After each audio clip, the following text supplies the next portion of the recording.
A report back in 2018 highlighted huge errors in the design of the complex and recommended repairs be carried out.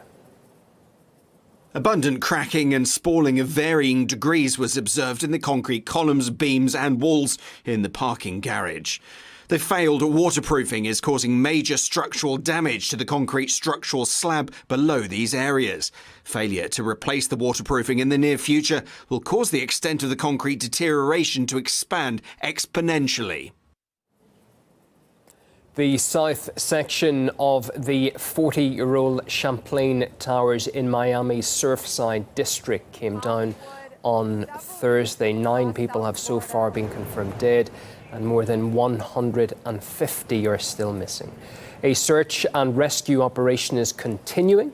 It was hampered on Saturday, though, after a fire broke out underneath the rubble. A full investigation into the tragedy is set to launch after the rescue mission winds down.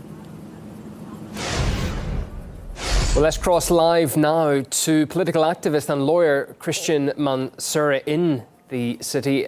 A devastating tragedy, Christian, and now even more shocking with this report from 3 years ago about major structural damage. How could this have gone ignored, do you think?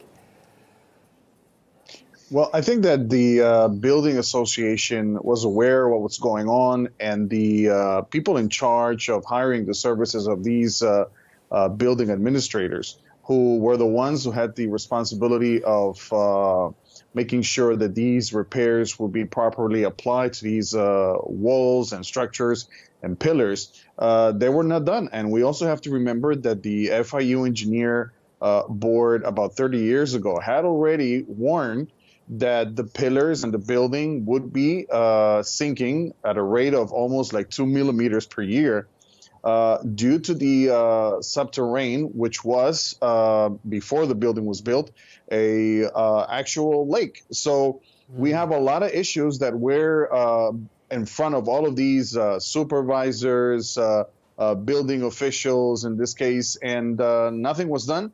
And I think that what we're going to see in the future days and months is a bunch of lawsuits, not only against the building association or whoever is responsible for not taking care of these repairs in time, and also against the city and the county of Miami-Dade, because, I mean, you obviously understand there's a responsibility on behalf of the people who were in charge of using the monies from the owners to fix the building, but also the supervisors.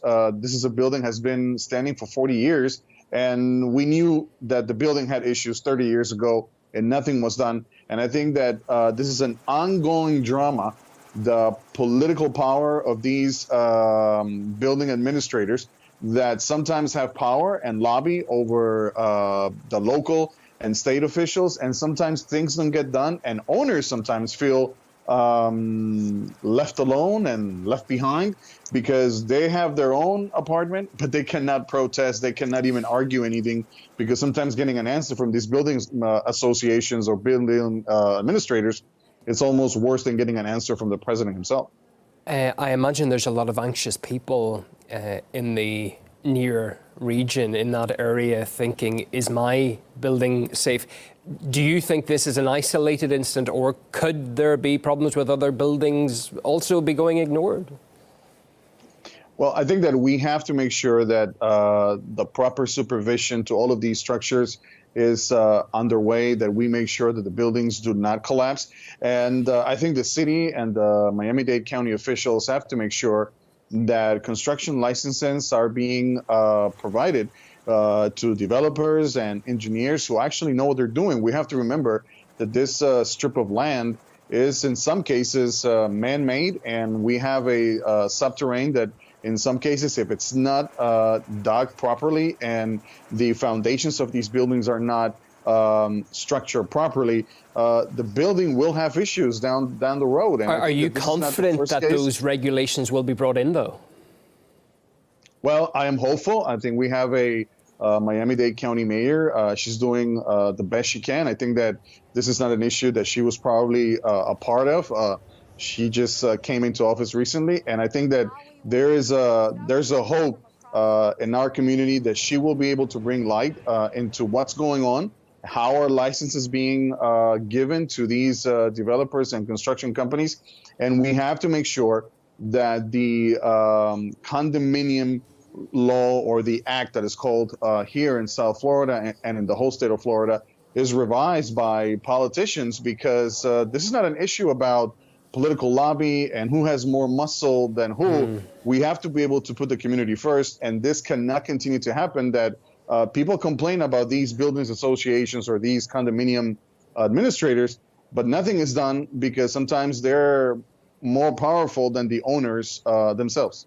Just briefly, if you will, what impact, Christian, do you think this report will have on the future investigation? Are we talking about a criminal probe now, possibly? Well, if things go the way I believe they will, and we find out that these building administrators knew that the building was about to collapse, or the monies were not properly allocated, and that the demands from the owners through the owners association they were not met properly, then we are talking about a negligent behavior. We are talking about something that is like legally liable, and they're going to have to be responsible for that. And I'm sure that whoever is the building or the company that administers this condominium will have to answer some, precise questions. If you knew there were issues with the building, why didn't you have a plan in store? And if you have a plan in store, how much money did you have? Where was the money invested? Who was hired to take care of the job? And you had about 30 years to take care of this problem, and nothing was done. The pictures are incredible. It really does look as if a bomb went off or something astonishing. Right. Christian, thanks so much for your time today. Christian Mansour, political activist and lawyer, live from Florida today.